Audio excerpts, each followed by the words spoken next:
In the 2014 high school class, Kelly Oubre was the 7th ranked prospect and was the 15th overall pick, landing just outside the lottery. In his first 3 seasons with the Washington Wizards, he averaged 7.2 points per game. He wasn't expected to do much at this point, which is why the Wizards prematurely gave up on him. His numbers went up every year since, and he's now a borderline all-star in the game, constant poster maker, and undisputed ladies' man of the NBA. Wait, pause. Not necessary. Nigga, you gay. You gay. Y'all niggas are gay. Nigga, you gay. Nah, I mean, she... Let's take a look at how he's now arguably the best or at least top 2 player from his high school class. Growth Spurt feature, Kelly Paul Oubre Jr., born December 9th, 1995. It's your boy JC Stunted Growth. Let's get it, man. Spurt number 1, traded to the Wizards. In high school, Oubre Jr. was a McDonald's All-American with a smooth slashing game that was clearly more advanced than most of his competition. He shot the ball nicely and also got to the bucket at will, slamming every dunk like it was his last.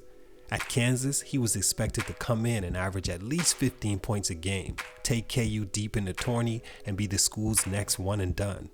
Well, at least one of the 3 happened. Looking at his numbers alone, one may say he was a huge disappointment, and no one would argue. He averaged 9 points and 5 rebounds a game, and was in every sense of the word streaky. His team lost in the 3rd round of the 2015 NCAA tournament to a Fred VanVleet, Ron Baker-led Wichita State. He had exactly 9 points and 5 rebounds in that game. But the New Wave God still had a chance to make his final achievement happen. After the season, he announced he was leaving school and entering the draft. Again, looking at his numbers, you wouldn't think he could have a chance leaving early. But with his high school buzz still lit, it's exactly what he did. The feel of Oubre around draft time was just as unpredictable as his game showed at KU.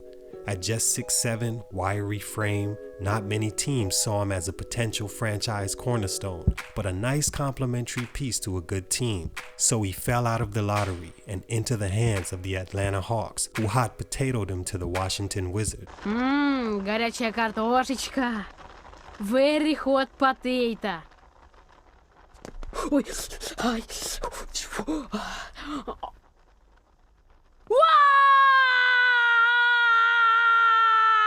In 2015, the Wizards went from bottom of the East, winning 41 games, qualified for 10th, to 49 wins the next season, 4th in the East, and made it to the 2nd round of the playoffs, losing in a disappointing series to the Celtics.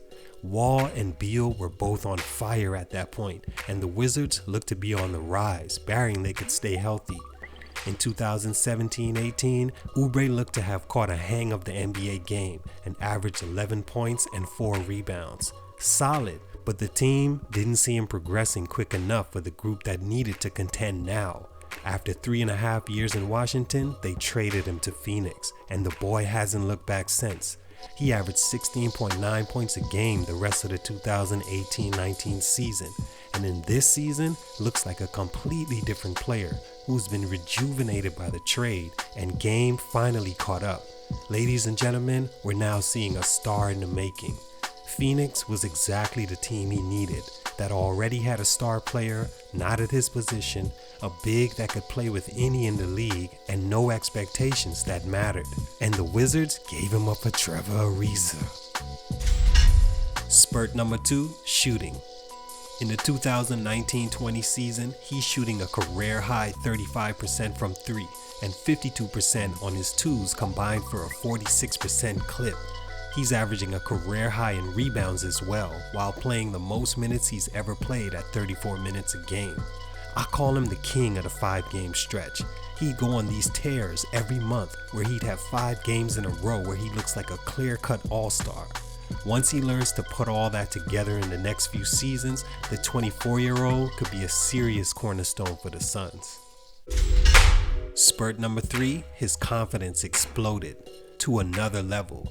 I mean, watching this guy this season, you could tell how much he believes in himself as opposed to when he was in Washington.